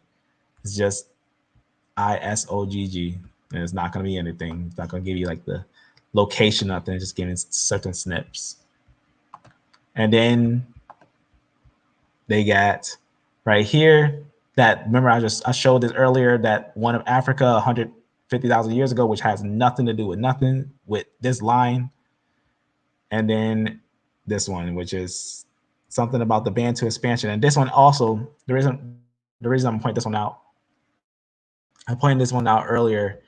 You got to be careful on this one. This one's the one that has the claim. It doesn't tell you which years are the Bantus, but they'll point out this right here, a separation between the Bantus. It's important. It says the current distribution of Bantu languages is commonly considered. There's another hypothetical word. What does considered mean? Right? What does considered actually mean? Right? Let's look at that real fast. So considered, having been thought about carefully. So it's very important. So they're thinking about it, right? They carefully thought it out. We got to think about it. So are they saying that it is connected? So we have to understand. So Bantu language is commonly considered to be, right? They say related to that set expansion. They say 3,000. Remember, we connected M2 to set 3,000. So they enter into that group about 3,000. But they don't link to the 5,000 years ago ones. That's important. But when some people see that and they're like, oh, look, the Bantu had to be there like 4,000 years ago. And they'll run with things like that. And that's a misconception. E1B1 as a whole, yes, E1B1, there's some E1B1s that went down there, but not E1B1A1. You got to look at those carefully, at those SNPs. There's a very pinpoint SNP that we have to look at carefully. But it goes down and it throws in this one right here. And this is what's important to note, that this doesn't mean that this is implied to this, because this is a whole different phrase, but they just throw this on. It says, in fact, in contrast with the current view of Bantu speakers, right? And when they just talk about those certain groups, it just goes down when it talks about the lineage associated with the diffusion of the Bantu languages. When it says which ones diffuse, those ones, whatnot, it just says these lineages, the current ones, right? We got to make sure we also understand it when it says the current view of Bantu speakers, right, are going to be some, not all, but there are some E1B1A groups in them, which we know they got there in the Iron Age. So that's what's important. So just to say, well, the Bantus go back that far, and say, well, we also know that these ones speak that language. That is important to understand, that that's not telling us if they were ancient in that line, because we find the contrary, that they just wasn't. They wasn't that far back. As we see, most present day Bantu speakers don't go back to the Neolithic cultures, pretty much, right? So that's just going to be very important. So okay, so now with that, since we passed the 1 hour and 30-minute mark, we're gonna have to go to 2 hour mark, just to make sure we end it smoothly in the middle. So like I said, we're gonna stop at a 2 hour mark. If you know anyone who is skillful in genetics, or know a little bit about genetics, and can tell you anything about genetics, ask them about an exact line M2, and ask them, do they have a culture of M2 before the Bronze Age, right? I've seen all types of sources from many different types of people. And I can tell you without a doubt that when it comes to the actual deep sources, and you actually point out the real evidence of the lines, real geneticists, you know what real geneticists start to tell you when they start to look at this stuff, they start to realize something. They realize something really, really, really important about this line when you actually look at real genetics.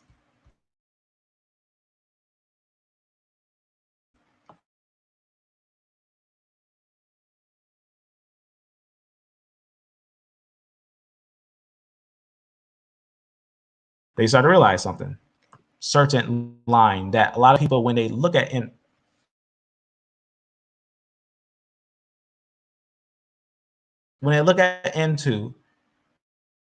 when they want to make E1B1A1 or E1B1A2, they'll call MOTA E1B1A2, because they know MOTA actually links with E1B1 to the Natufian with the omics, because MOTA connects with the omics. But what's interesting about that line, when I asked directly a geneticist directly on that line, right? because a lot of times they'll connect that line and say, well, that one's E1B1A, but they'll forget it's E1B1A2, which has a early division, just like E1B1B has an early division from E1B1A1, M2. But this is what he says right here. It says, hello, lion. You're right. What am I right at? When I said, is it true that Mota is only 4,500 years old, making all E1B1A Y-DNA that is in Africa no older than the Bronze Age? I hit him with a couple of sources and a couple of different things, and then I hit him with the the remind of the last thing. I believe there is no Neolithic nor Paleolithic, I said fossils of E1B1B38 SNPs, right? He knew what I was talking about. And if he had a source, right? If he had anything, he would have said something. He would have said thus and thus and thus and thus. And that would have been fine, right? He got to be honest, as is his right as a geneticist to be honest with his sources. He told us this. You're right. Wait, I'm right? I'm not the geneticist. I'm in the medical field, yeah. Working with the medicine and all that, but I'm not the geneticist, but you are the geneticist, right? This person is the geneticist saying I'm right, right? Not that I'm right, but wasn't there already people that were making this claim? Are we just fact checking them? It says, you're right, that it's not truly African. And then he just goes on to some things and it ends that is moot. Why does he say that is moot? Because he says it's boring. But he connects that same line to Minoans. I end up connecting it to Minoans too. I found out that was interesting, that this E1B1C line had ties to areas of Armenia and the Minoans and a couple of different areas around before going to Ethiopia. That Mota actually had some interesting ties. I thought it was interesting, right? Like he said, they show a significant connection to the Minoans, right? Well, Minoans, aren't they Eurasians, Minoans? That's why we had looked at some of those groups like the Tufians and the Levantine Neolithic, and they found out they all come together on a PCA study, which makes sense. If it was real, we would find multiple pieces of evidence that would trail together. But this geneticist tells us that it's not truly African, and that was a 4,000-year-old said E1B1. Right? Like I said, I never take one piece of information and run with it. Even if he said that, I'm not going to just say, well, he's right. I'm not going to check anything. No, I fact check. So I studied more and more to see what's up. And I end up also finding that Mota connects to a said 7,000 BC or a 9,000 year ago line of the Ari individuals, which still connects with Mota, but in the area of basically above, what's the word I'm looking for? It's basically by France. This is the best way to put it. That's what it says. Some early farmers who moved into Europe. And that's what we was pointing out, that those Middle Eastern groups, that Natufians, some of those Natufians went into Africa, but some of them went into Europe. That's what makes it interesting about the Natufian groups, right? That's why we had talked about it. Now, with that understood, just with that piece understood there, let me just scroll back up so that we can kind of make this understood, right? Remember, let me make sure I don't know if I have this still on the screen. Let me make sure we have this still on the screen. Remember that we are seeking a real academic source, right? A real source, a real culture source of. It should be easy, right? Everyone talks almost when they talk about genetics, almost everyone talks about E1B1A, right? But we're talking exactly a culture, a physical culture of E1B1A1. Any one of its divisions confirmed in the areas of Africa in the Bronze Age. So that statement right there on the screen is important. I'm gonna be here for another 15 minutes. And if someone comes like later with a source, I'll let you know if they come back with a source, and we'll see. But I guarantee you there's none, because we got genetic papers saying there's none. That's what makes it important. And geneticists saying there's none. they're letting you know that this line just popped up around the Bronze Age and developed in the Iron Age. So now we got to account for it where it was in the Bronze Age. And that's what we just did when we start connected to Lachish and things like that, right? Egypto-Nubians, right? So anyone with a confirmed E1B1A1 culture older than the Bronze Age, share, right? So that's where we're at. We're confirming something we've been through a couple times, but for some reason, right, with the common considerations and misconceptions and mays and probablys and stuff like that, no one can get a chance to see the real truth about this line. That this line, though it has increased massively in modern times, it not only replaced ancient lines on its way of doing that. It didn't just go, and it wasn't just there in a peaceful way. It went through with iron weapons, right? You could probably make a war video on their movements. That's how hectic it probably was, because the way that they moved, the more you look at the information, you look at the details of that culture, you'll realize something. If you look at Israelite culture, there's something very, what's the word I'm looking for? Particular about Israelite culture. And they have a very important ties. And that's why when we go over the information, we always point out certain things about the culture that makes them who they are. And one of the biggest things is certain like ties, family ties, certain ties, right? They were Egypto-Nubian. They were different things, right? Certain family ties that were important. But this is a certain family that is very young. And it meets with certain females. Now, this is what's also important, the females. Someone will look at the females and be like, well, look, they're with L0, and they'll say L0 began in Africa. So now we got L0 with this one, they must be African. But also, guess what? That same L0s that we found here, we found them in the Bronze Age in the Levant. That's important. And we have pointed that out when we talk about like individuals that are moving with the Phoenicians and stuff like that. And we talk about different individuals that were kind of going to Levant. Now, why is that important? Because if we look at this E lineage, we'll notice that they meet later with these lines. Because like we said, this only exists in the Iron Age, but these lines, a lot of these lines are like Neolithic. But this one we only see in Iron Age. That means if we look at some of their culture, like their family cultures before them, like for example, as we see E1B1A and another carrier of E1B1B.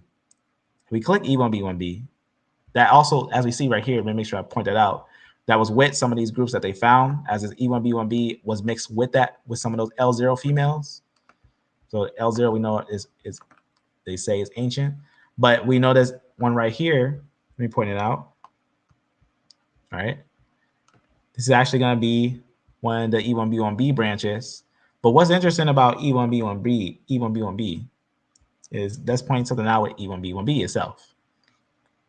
E1B1B, if you look at its earliest lines, like its earliest connections, right? We know without a doubt that it would have connections to this area, to its earliest cultures and this area. And its earliest culture is its female lineages.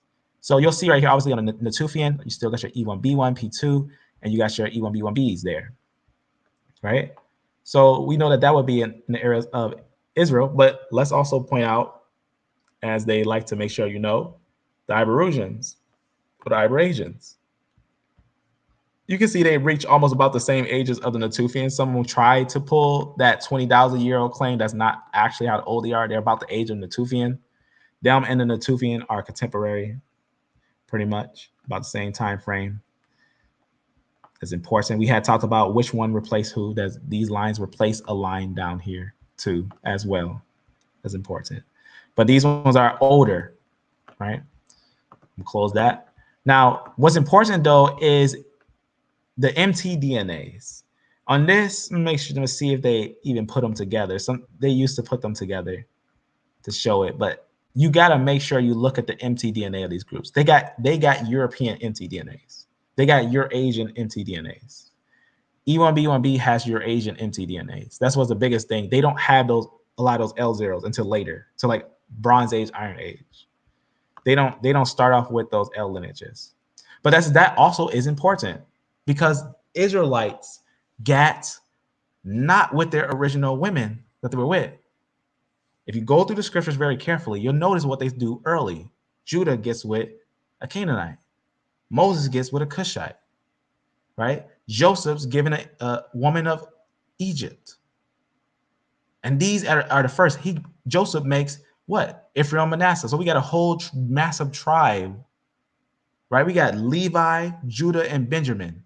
And those are the Jews. Those become the Jews. Those groups will be intermixed with a type of African group or groups that will be near on the African plate.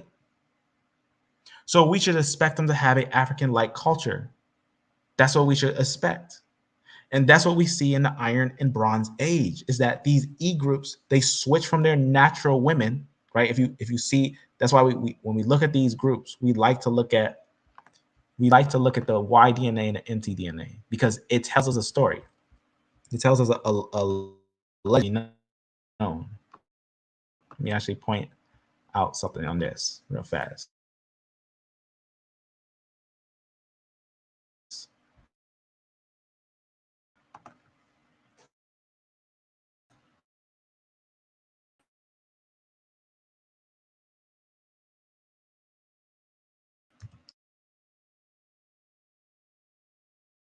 Because it's not nice to see both those things together. See that? All right. We're in the Neolithic when the E1B1A when the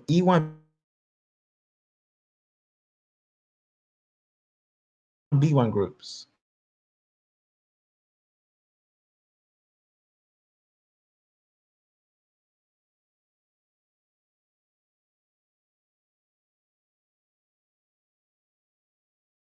We're moving around. You see that little video? This little video right here. That stuff is found because we already had many geneticists. Like for example, this one right here from Ancient Origins. Right? What did they tell us? They told us that Israelites would be of E1B1. And we had some conversations with some T group individuals, and we wanted to figure out which one was actually the Israelites. We know that in the PPNB, right, that was a Neolithic divisions, right? We got your E groups, obviously in the PPNB, right, that would come up after the Natufian time frame. We had all types of different groups in that time, but we would also have one of the major ones that would be important, not just the E groups that make other E groups, but the E1B ones and stuff like that. So we know that E1B1 would have ties to Israelites. So it had possible ties to Israelites. And what we also realized, so right here,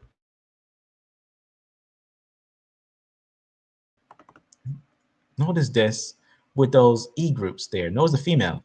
Notice the females that we see there. And these are the ones we were just talking about. So we know these are, without a doubt, right? So let me go to first this one. So this one right here is going to be the Natufian. So these are some of the Natufian they found. Some. They have a lot of them, but these are some that they found. And notice the female line. So notice the female line, right? So we got some N females, right? We got some K females, and these are, say, Eurasian females. So K1 mtDNA is a Eurasian female. These are not Ls. These are not L groups yet, because they end up. That's why we pointed out that Natufians develop into a later culture. That's important. So we can see right here, right? Because they at first Natufians, they were in the Levant, PPNB for the Neolithic time frame, and then we end up seeing basically some things change. But you can see right here this E group with this K group. So then later on, when those other E groups came, they mixed with other groups, but some of them didn't mix with some of those L groups. Some mixed in later on.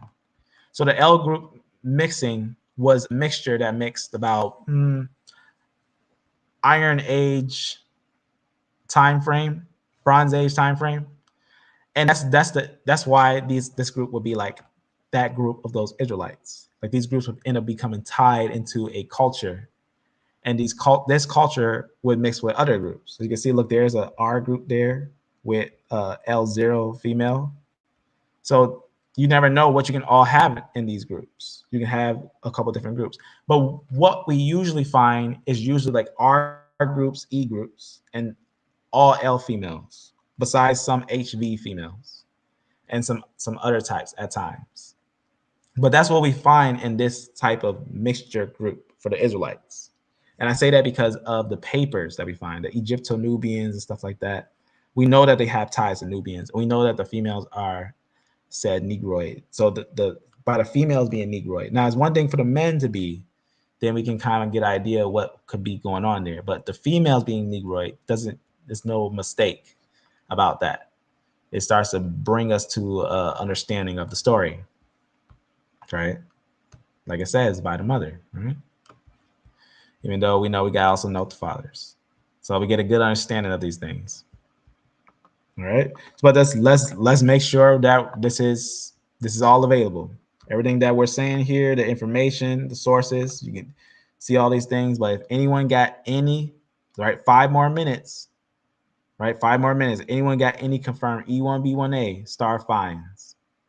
They gotta share us, right? But Moses' wife was the daughter of a Midianite, a descendant of Abraham, Keturah. Moses just married a cousin like Abraham did. Well, like we see in the scriptures, it says clear as day. What does it tell you? Why did Miriam and Aaron get cursed real fast? Why did Aaron and Miriam see that Miriam got hit with leprosy? Because they made fun of what? Moses, what? Not the same wife, but Cushitic, Ethiopic, blackface wife. So that it's important to understand that they knew by looking at her, she was different. So we can't, and in fact, let me show you something that's important about that Midianite claim. I'm just going to say it to you so you can understand. In the writings of Flavius Josephus, book 1, chapter 15, you actually read that the Midianites went into Africa. The area of Africa was actually named after the Midianites.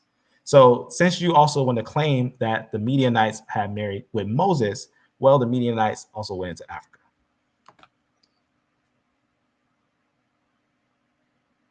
So, brother, you say everything I say contrary to DNA. Well, isn't that interesting?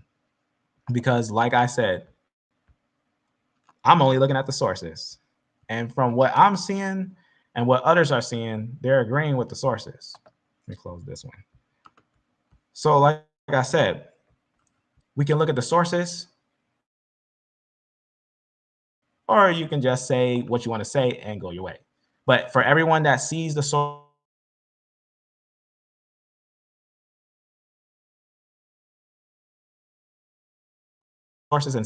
and have no sources, we know they have no sources. We know they have no sources. So they tell us themselves, right? So as we get a good understanding of it, M2, right? This is a very young lineage. This is a very, very young lineage. As I pointed out before, M2 as a whole is no older than 4,000 years of stretch. We have pointed out from sources. And this is what we have to understand with this lineage, these things. But if someone, like I said, if it should be easy, if I'm lying, show me, right? If I'm lying and there's a E1B1A1, remember E1B1A1 in the areas of Africa earlier than the Bronze Age, not by a may claim or a might be or is probably, but an actual culture. If you can show me an actual culture, like how you got the Natufian or Iberosians and stuff like that, we know there's no E1B1As in Iberosian. So you got to show me a real culture.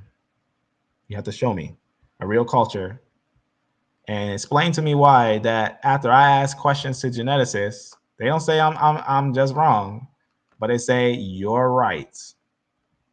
And they tell you it does have a back migration. And they say when you put it like that, it does make sense.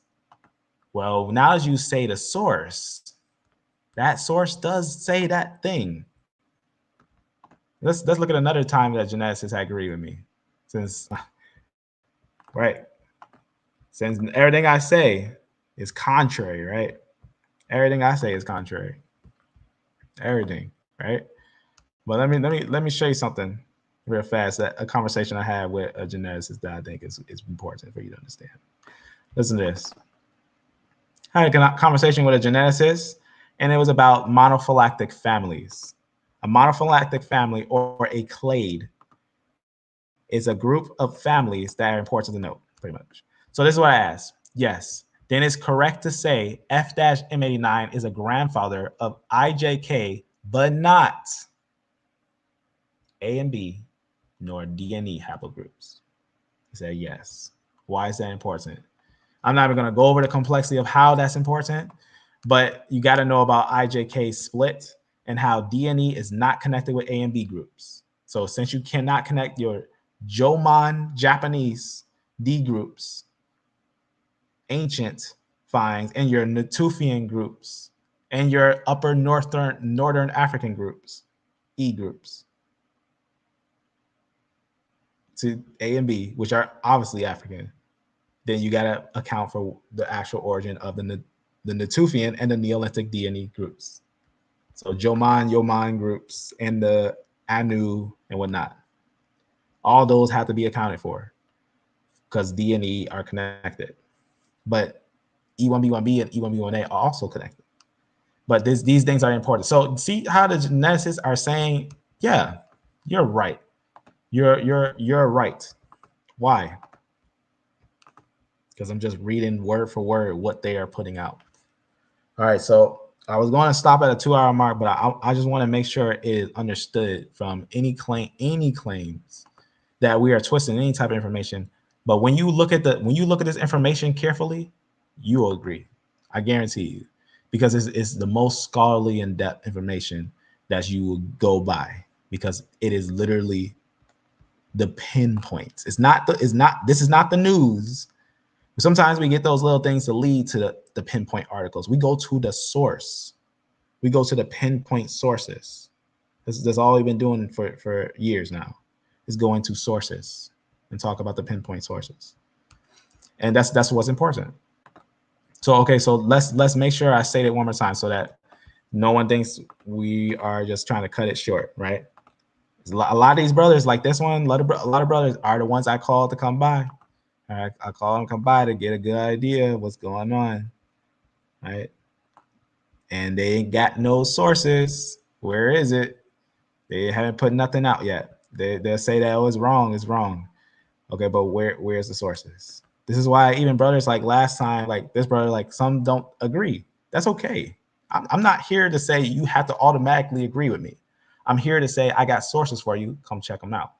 What you think? It's up to you what you want to go with. If you want to say, well, even though I see all those sources and all those evidence, I'm going to say the hypothetical. Well, if you want to live on that type of faith, that's on you. But I keep my faith in Christ. So anyone with a confirmed E1B1A1 culture older than the Bronze Age share, as I don't have faith in hypothetical science. So let us observe it. Let us observe the sources and see those sources. So let us see those sources. Let us see those sources. So I'm gonna end it at the 2-hour and 5-minute mark. So we're gonna end it for real there. All right. Okay. So what do we go through today? So real fast, we just point out how a lot of people love to run to Wiki. They go to origin and they'll say possible time of origin. They'll say, ooh, 30,000. That's like 39,000. That's like 40,000. And then some people just round it up to 40,000. That's why you got to be careful what you see, because sometimes you'll see places like study.com, as we have went over on this little video, that places like study.com will pull out that source and try to say it's 40,000 years ago. There is no source of a culture of this line M2 40,000 years ago. There's only SNPs, and SNPs do not tell you origin. They just tell you when things separated. They don't, and they're not even 100% sure of those separations. That's what's important, because they don't have a culture of those separations. So that's what's important. So you see right there, they try to say you should note that. Why they throw that on there? So that they So you don't make that line Hebrews, because since we do find them connected to Hebrews and we find them going into Eurasia, and they only pop up in the Bronze Age, Iron Age time frame, they could be Hebrews. But if you say that they are older, then they can't be, because how can they be older than Abraham and older than all the biblical narrative?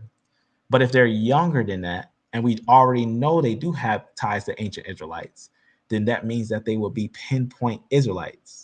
And that would be very, very, very dangerous for the world's view, that a line that they claim as African are Israelites.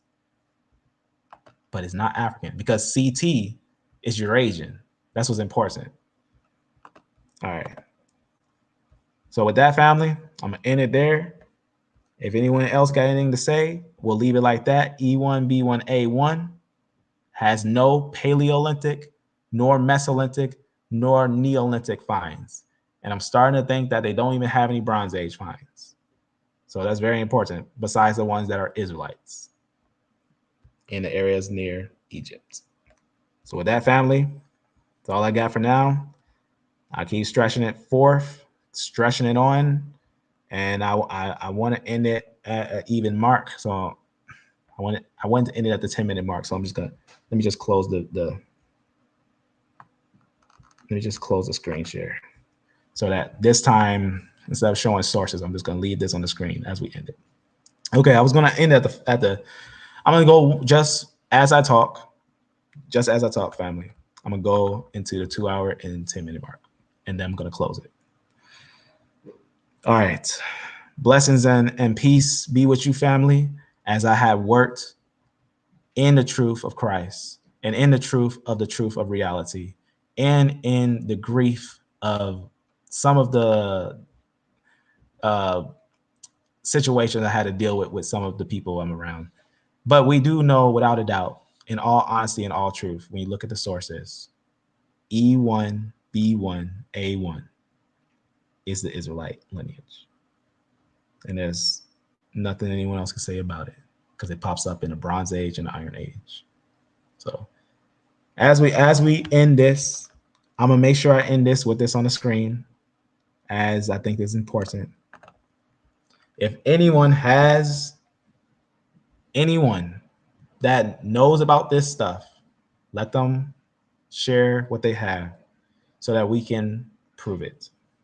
So that's very important. If anyone has anything to share, share it. As you see on the screen, anyone with a confirmed, not a may, not a possibly, not a thought, but anyone with a confirmed E1B1A1 star culture older than the Bronze Age, share it. Right? It has to be older than the Bronze Age. It has to be a confirmed culture by name. It has to be a culture by name in the Bronze Age. And if you try to use Bantu, it's not going to work. It's not going to work. So that's what's very important. So we'll make sure everyone understands that as we go over the conversation. There are no E1B1A1 finds in Africa before the Bronze Age, which is the time frame when the Israelites were in Egypt. E1B1A pops around the areas of Egypt after going down from the Fertile Crescent. We know because we got Neolithic E1B1As in the areas of France and Mesopotamia.